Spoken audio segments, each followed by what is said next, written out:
सांगलीच्या राजकारणाने आता दिल्लीच्या राजकारणासारखा वेग घेतलाय। मिरज पंचायत समितीमध्ये जो मिरज पॅटर्न राबवला गेला त्याचीच पुनरावृत्ती आता जिल्हा परिषदेत होताना दिसतेय। भाजपच्या ऑपरेशन लोटसला महाविकास आघाडीने असा काही शह दिलाय की चक्क 36 सदस्य आता नॉट रिचेबल झालेत। यामध्ये काँग्रेस, दोन्ही राष्ट्रवादी आणि चक्क शिवसेनेचे 2 सदस्यही सामील झाल्याची धक्कादायक माहिती समोर येते। नेमकं काय आहे हे सांगली मॉडेल पाहूयात सविस्तर। नमस्कार, मी इंदिरा आणि तुम्ही पाहताय टॉप न्यूज मराठी। काही दिवसांपूर्वी भाजप नेत्यांनी खासदार विशाल पाटील यांना जाहीर आव्हान दिलं होतं। शक्ती असेल तर जिल्हा परिषदेत काँग्रेसची सत्ता आणून दाखवा, हे आवाहन विशाल पाटील आणि महाविकास आघाडीच्या नेत्यांनी अक्षरशः मनावर घेतलं। भाजपच्या ऑपरेशन लोटसची चर्चा सुरू असतानाच महाविकास आघाडीने अत्यंत गुप्तपणे आपली रणनीती आखली आणि भाजपला सत्तेच्या उंबरठ्यावरून रोखण्यासाठी घेराबंदी सुरू केली।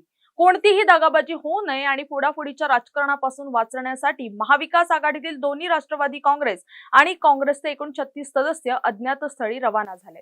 हे सर्व सदस्य सध्या एका थंड हवेच्या ठिकाणी सहलीवर असून त्यांचे फोन स्विच ऑफ आहेत। 19 मार्च रोजी होणाऱ्या अध्यक्ष निवडीपर्यंत हे सदस्य कोणाच्याही संपर्कात येणार नाहीयेत अशी चोख व्यवस्था नेत्यांनी केली आहे। या संपूर्ण नाट्यातला सर्वात मोठा ट्विस्ट म्हणजे शिवसेनेची भूमिका।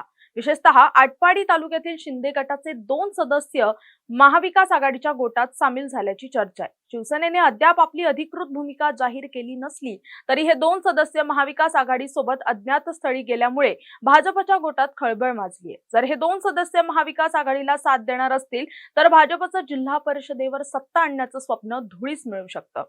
सांगलीच्या या राजकीय आखाड्यात आता मिरज पॅटर्न यशस्वी होणार की भाजप पुन्हा एकदा कोणती नवी खेळी खेळणार हे येत्या 19 मार्चला स्पष्ट होईल। मात्र सध्या तरी महाविकास आघाडीने भाजपला मोठा धक्का दिलाय। तुर्तास या व्हिडिओ तिथेच थांबूयात। तोपर्यंत पाहत राहा टॉप न्यूज मराठी, आपला महाराष्ट्र, आपली बातमी। आता जोकासू एसटीपी या अत्याधुनिक जॅपनीज तंत्रज्ञानाने सुसज्ज quick installation, energy efficient, noiseless blowers, low maintenance या आणि अशा वैशिष्ट्यांनी परिपूर्ण जोकासू एसटीपी तंत्रज्ञान प्रकल्प उभारणीपासून ते विक्री पश्चात समाधानकारक सेवा देणारी, भारताबरोबरच परदेशात देखील प्रकल्पांची यशस्वी उभारणी करणारी company Deccan water treatment private limited.